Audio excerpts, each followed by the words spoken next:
हमारी भक्ति ही है हमारी शक्ति, जो जोड़े हमें प्रभु के साथ। दोस्तों, आज मैं आपको बताऊंगी 3 साधु की कहानी। एक बार की बात है, एक औरत अपने घर से निकली। उसने अपने घर के सामने सफेद लंबी दाढ़ी में 3 साधु महात्माओं को बैठे देखा। वह उन्हें पहचान नहीं पाई।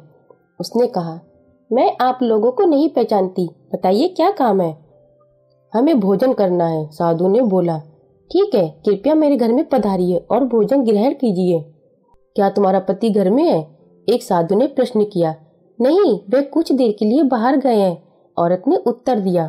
नहीं, वे कुछ देर के लिए बाहर गए हैं, औरत ने उत्तर दिया। तब हम अंदर नहीं आ सकते, तीनों एक साथ बोले। थोड़ी देर में पति वापस आ गया। उसे साधु के बारे में पता चला तो उसने तुरंत अपनी पत्नी से उन्हें पुनः आमंत्रित करने को कहा। औरत ने ऐसा ही किया। वह साधु के पास गई और बोली, जी मेरे पति वापस आ गए हैं, कृपया आप लोग घर में प्रवेश कीजिए। हम किसी के घर में एक साथ प्रवेश नहीं करते। साधु ने स्त्री को बताया। ऐसा क्यों है? औरत ने अचरज से पूछा।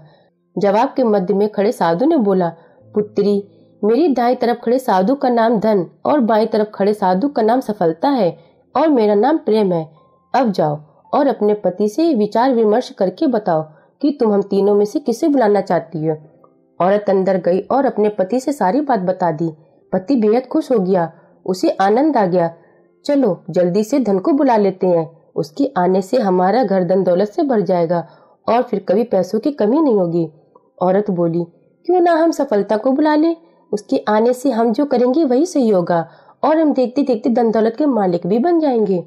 बात तो सही है, पर इसमें मेहनत करनी पड़ेगी। मुझे तो लगता है धन को ही बुला लेते हैं, पति बोला। थोड़ी देर उनकी बहस चलती रही, पर वो किसी निश्चय पर नहीं पहुंच पाए और अंत में निश्चय किया कि वे साधु से यह कहेंगे कि धन और सफलता में जो आना चाहे आ जाए। औरत झट से बाहर गई और उसने यह आग्रह साधुओं के सामने दोहरा दिया। उनकी यह बात सुनकर साधु एक दूसरे की तरफ देखे और बिना कुछ कहे घर से दूर जाने लगे। अरे, आप लोग इस तरह वापस क्यों जा रहे हैं? औरत ने उन्हें रोकते हुए कहा। पुत्री, दरअसल हम तीनों इसी तरह द्वार द्वार जाते हैं और हर घर में प्रवेश करने का प्रयास करते हैं। जो व्यक्ति लालच में आकर धन या सफलता को बुलाता है, हम वहां से लौट जाते हैं, और जो अपने घर में प्रेम का वास चाहता है, उसके यहाँ बारी बारी से हम दोनों भी प्रवेश कर जाते हैं। इसलिए इतना याद रखना कि जहाँ प्रेम है वहाँ धन और सफलता की कमी नहीं होती। ऐसा कहते हुए धन और सफलता साधुओं ने अपनी बात पूरी की। तो दोस्तों, इस कहानी से हमें यह शिक्षा मिलती है कि यदि इंसान लालची न होकर निस्वार्थ भाव से दूसरों के हित और आनंद की कामना करता है, तो निश्चित ही उसे जीवन की वास्तविक सुख की प्राप्ति भी होती है। सच्चा सुख आनंद से ही मिलता है। वो कहते हैं ना, आनंद का सुख तो उस झोपड़ी में भी मिल जाता है जहाँ लोग एक दूसरे के साथ प्रेम के साथ निवास करते हैं। और ऐसा सुख तो बड़े बड़े महलों के समान बंगलों में भी नहीं मिल पाता, क्योंकि वहाँ घर तो बड़ा हो जाता है लेकिन दिल छोटा ही होता है, जिस कारण से वहाँ प्रेम और आनंद का निवास नहीं होता।